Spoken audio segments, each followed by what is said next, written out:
Welcome to Cinema 5D on the Go. Moving conversations about moving images with filmmakers and industry leaders. Brought to you by Hedge for Mac, Rode Microphones, G Technology, and Sachtler, in association with Ford.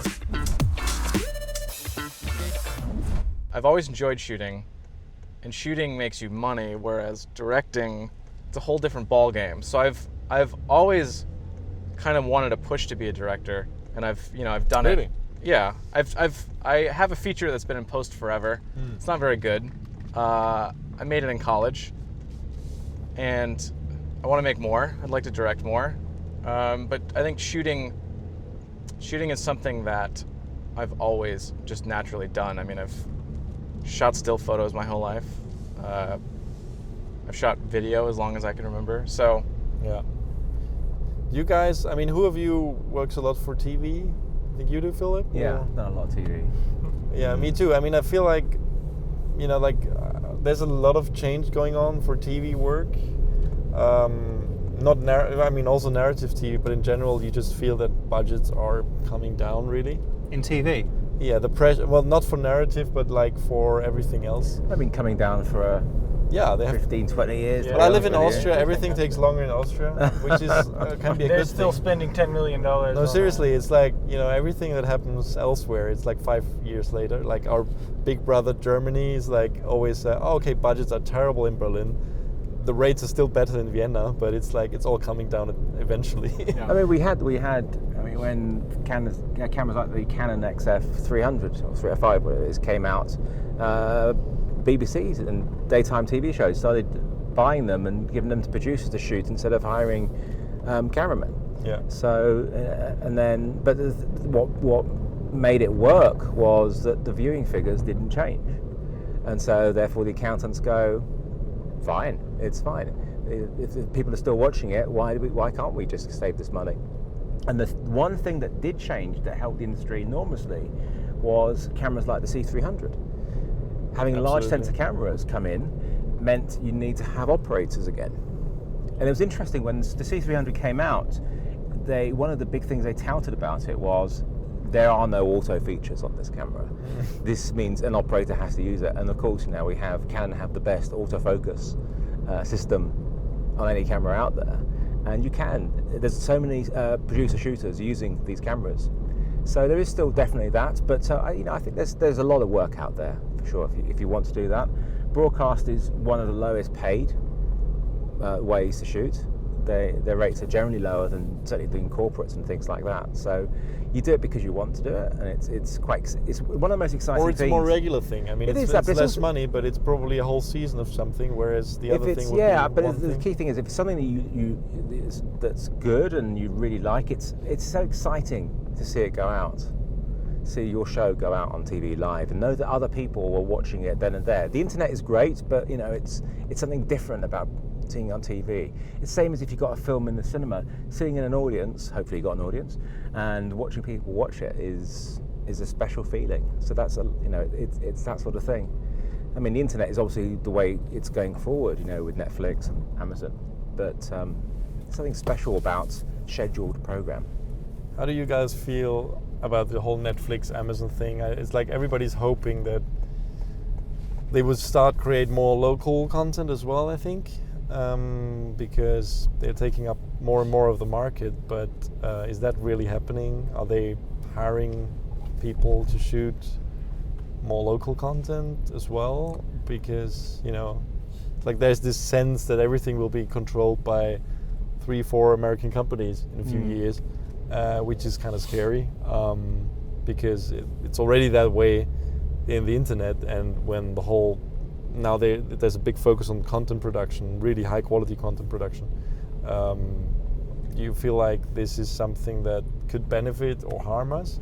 I think it makes. I mean, I can't see Netflix giving people too much stuff. They want to keep a certain quality, and they want to have a certain.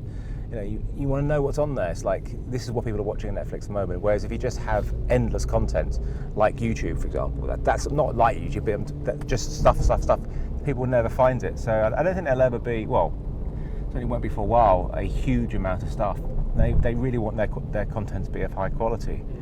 How that affects general people, I don't know. I mean, Amazon is different because they're actually they're advertising, or they're starting up the ability to actually, you can produce content and you can pitch for stuff directly. Oh, really? Yeah.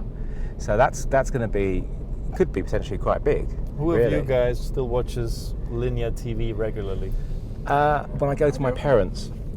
Yeah, exactly. The parents, right? Yeah. They've had HD for years and they still put on the SD channels. Mine are always complaining how bad TV is, but I can't make them, just use Netflix on my account. They don't even have to pay for it. My dad just watches the Western channel the whole time, just on. Every time I go there, it's like a Western. It was Bond movies, then it was war movies, now it's Westerns. And there's so many TV shows. I've got my Apple TV, all the movies are on there, they've got Netflix, and they don't really use it. It's not for everybody, but there is something nice about being told what to watch, But it's like sometimes, let's say a film's coming up on TV, and let's say, I don't know, it's just popped into my head, Bridget Jones' Diary, right? One of your favourites, yeah? Yeah, one of my favourites, certainly one of my wife's favourites. But you seen the new one yet? No. Liar. Is it out already? Yeah, I think it's just released just now, I think. He thinks. Yeah. No, but the weird thing is I might have that in my DVD collection. Yeah. Okay. Well, I might even be able to watch it on Netflix. And I might even have seen it a few weeks back. Yeah. But I'll sit there and I'll watch it on linear TV. That's true. And what I like about it is that I don't have the control. That it's this thing, it's coming, and I don't have to do anything. I don't have to make decisions. I just sit there and I watch it. Also, do you think for me also, watching linear TV, sometimes just the feeling that thousands of other people watch the same thing at the same time Exactly. is kind of exhilarating in a way, because it's like, you watch so much more crap on linear TV than you would, because even on Netflix, I'm not enjoying something, I will stop. Whereas if it was just on normal TV, I would just be like, I'll just leave it on. But also that classic kind of event TV, it's still, really valuable, like the Olympics, right? So, there's only a few shows I will watch live, when they're going out, we're talking sort of Game of Thrones type stuff. But other than that, it's very rare to actually do that. And especially if it's on the commercial TV, I will never watch it live, because I just can't stand commercials. I just don't want them.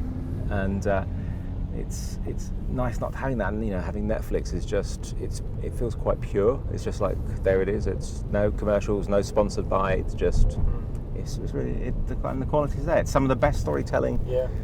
It's cable TV, HBO started it, and all the way through to Netflix now. We're in a golden age of TV. Mm-hmm. We really are the new golden age, and but stuff is really better. It's two ways, isn't it? I mean, there's the high quality stuff on one hand, but they're really crap on the other really hand. crap, and That's the it. crap becomes the lowest of the low. crappier every day. But that's the thing is, you don't have to watch the crap. Whereas before, you had to watch whatever BBC, ITV put on Saturday night. You'd have to watch the X Factor. You'd have to watch whatever. Whereas now, you have this choice. You have on demand. You have iPlayer, you have ITV Player, Channel 4 Player, and you have Netflix. You have Amazon if you want to pay for it. You don't have to watch it now. As before, you moaned like, oh god, Saturday night TV used to be so much better. Although like the crappy TV is like, it's like on a downward spiral. It's like less and less people, especially younger generations like us, are not watching. Less people watch it for sure. Watching linear TV, but it becomes worse and worse and worse, and even less people watch it then, and they still keep making it worse. Where on the other hand you have pay TV mostly, that is just raising the bar. And then, I suppose the cool thing about just the open internet, of course, is that anybody can make their own show, right, Dino? What do you mean? We will look at the camera. Yeah. That's what we're doing right now. Yeah. Yeah, it is. I mean, it's opening up a lot, but one of the difficult things is getting that channel, getting access to an audience, really. And if I look at my work, very often the stuff these days that is the worst paid is stuff for TV, whereas a lot of the stuff that is better paid are commercials and corporate and stuff like that ends up on the internet. And it's more and more and more like that. And also it used to be different, but now it's like the more expensive gear is used for stuff that ends up having a very small audience online Yeah, sometimes, yeah. whereas the cheap crappy gear is used for something that millions of people will see, which is ridiculous. Yeah. Well, Like, if you look at YouTubers, I find YouTube fascinating. Yeah, I it's a don't good always example. understand it, but I can't deny, the power of it. When somebody does something new or something that an audience picks up on and clicks with, it can, it's Like this show, like this show, for which instance, is will about have to hit millions of views. 2 million views, right? As- 8 million subscribers. No, 9 now. 9? No, Yeah. wait. And with YouTube, the styles have changed so much Yeah. of like what Yeah. what is good. There's a certain style that has become the YouTube style. Yeah. It's like no one set that. Like YouTube people figured out. Yeah. And What TV is works. chasing after it. Yeah. I've shot a TV show in the US in April where the brief was to make it look like a YouTube, and I was like, no, no, I will not. You I shot will, a portrait style. no, literally, they gave like some of the reporters, the other reporters, filmed some of the stuff themselves, but they sent them around the world. But the reporter I worked with and we tried to make it cool and cinematic good. as much. Yeah, and it's but the brief from them and the budget also was crazy. It's like, and they are one of the biggest channels in Europe, and you're like, okay, well, this is a cheap show for you. It's like costs next to nothing, but it will have probably 20 times the viewers of anything I've ever done. So, Well, I tell you what I find fascinating is I arrived here today. I got on to the airport and I got on the train to IBC, and it took 7 minutes on the train, right? And how come we're driving along here? This is like half an hour now. I think it's been 45 minutes. What's going on? We did arrive at Schiphol about 6 loops Well, I ago. just saw Yeah. we went past. We passed we it, passed Ryan. Really? Yeah. So Yes, I thought we were in some parallel universe from No, are you keeping us prisoner? How much is this costing going round and round like this? Yeah. what? Expensive I cab. want to go home, Nino. We want to go home. No. He's cold. We took- to go back to the warm heat. I showed you the scenic route, which was the wrong direction. By the way, in the back, I haven't introduced him. This is Eric, who is the local expert and a great shooter as well. Well, it's good that there's one expert in the car. Yeah, at exactly. least. And he actually suggested showing a little bit of the countryside because Yeah. it's only 10 minutes to the airport, so we took Yeah. a little detour. We don't have to go to the airport just yet. I mean, I'm on EasyJet, so my flight is delayed. So Well, my flight's late. Yeah. Anyway. I was quite enjoying the views of the dikes as well. We so. were just winding you up, Nino. You don't have to go to the airport just yet. Too late. We're He's already bored of us. Approaching. Probably everybody watching is bored of us too.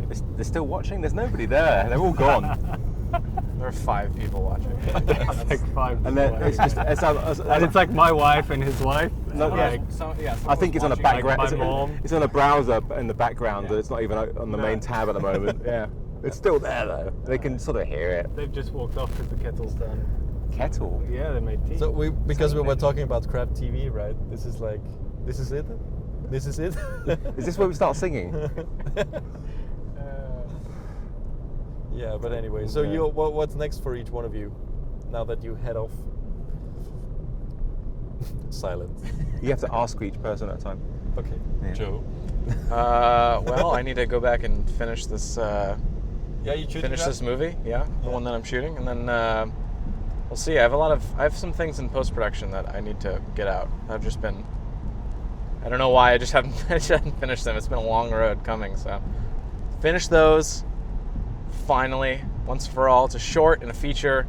I want to be done forever, and then finish shooting this movie, which should happen sometime next month. Nice. Fraser? I've got to deliver my Africa edit, which I'm halfway through. Then this week I'm recording a podcast for a client, and then finding a venue for a new Shadows and Light event. So Ooh. yeah, a new super secret. Sort You of. want to tease anything? Yeah, well, I think we're going to do. I think and we're then going go to GoPro on the roof. Yeah. It's I think we want to try out awards. I want to do an award ceremony. I think there's a niche for it amongst our audience, and it's something that I want to offer and see if people are into it, see if people want to have awards. So like for best indie short films and stuff like that? No, I mean more like, I think it will have the elements. So we'll have stuff like best documentary, best music video, but also stuff like, so many of our people shoot corporate, and I think there's, corporate doesn't always have a great name, and it's not always thought to be the most creative, but actually I think there is a lot of good corporate stuff out there. And so, so we can divide into sectors. So I don't know, best financial services film, or best sports, or best retail, for example. Best corporate set in a call centre. Yes, best corporate set. But I've seen a really cool film actually about corporate set. There you go. That's a potential winner. Yeah. A room full of cubicles. That's cool. Yeah. When's that going to be, that event? Oh, that's the question. I mean, I was thinking of December, but I don't think I can squeeze it in. I think if I can, I'd like to do it in January, because I think I need to give at least 2 months for people to submit. And I need to find judges. The big thing is venue. I need to find a venue and date. So There's 5 judges, just nice. Yeah, here we go. Here's 5 judges. Yeah. What's next for you, Richard? I'm looking forward to the weather getting better in the UAE. Colder. Cooler. Yeah. The Not sky colder, is not colder, but cooler. No, cooler. The sky is clearing up, and getting out and shooting more. I really want to shoot more. I plan to shoot a lot over the next kind of 7 months. Just pretty pictures, really. Just for you, or? Yeah. Nice. To cut, to do some color grading, like tutorials and breakdowns and things like that. You can use Blackmagic camera with that. No, I'm not really shooting with Blackmagic that much anymore. What happened? Well, nothing happened. No, I shoot with whatever I have access to. Okay. Because I don't own cameras. Right. Like the You camera, steal them. The camera, I steal them basically. Yeah. So basically, you have access to more. Yeah, I know high-end enough cameras. people that I can borrow pretty much whatever I want. You know people in the right places. Yeah, if I want to shoot for a weekend or something, and also it's easier because they know I'm not, it's not a commercial job. So and I like that. That keeps me going. And sometimes some manufacturers get in touch and they want me to try something, or they want me to shoot with something. So I enjoy that. So I'm looking forward to getting out and shooting more, color grading more. Yeah. Nice. I don't know what terminal I'm at yet. I haven't even looked. Should have looked really, shouldn't I? What? I don't know what terminal I'm at. No, it's not this one. I looked at the He's airlines. still driving us around in circles. What's He's next for teasing you, us. Philip? I don't know really. I've got Photokina coming up next week, and then after that it's just some potentials. I'm just starting to do after my false break with the back. I've been starting shooting. I did a corporate for Microsoft last week, Nice. which was my first shoot for a while, which was a bit of a I'm trying to remember what to do, but yeah. So more stuff of that really. Just definitely more stuff in the UK. That's the plan. And Always the the plan. workshop in October. And yeah, if this is edited by then, there's the the workshop in October was great. the workshop in October is going to be great. You pick the one you want. I'm gonna post this soon. Oh, we need to do a Alright, teaser guys. as well before I get out of the car. Oh yes, we do. Yeah, so we need to kick them out. Yeah. We get Good about that. yeah. Well, thanks everybody for watching this episode of On the Go. Thank you to everybody. We have arrived at the airport. Joe and Fraser will go back with me. We're staying. Yeah, you're staying. I don't think any of us are at this terminal. I have no idea who. This is the who wrong flies terminal. out. No, it says EasyJet. Why are you up there, trying to? Why are you and trying it's to? Emirates up there. Okay, good. EasyJet 3 and Emirates 3. Where's EasyJet? Can't see So that. we are at the right terminal. Thanks everybody for watching, and tune in for the next episode of On the Go. Bye. Okay. Where does it say EasyJet?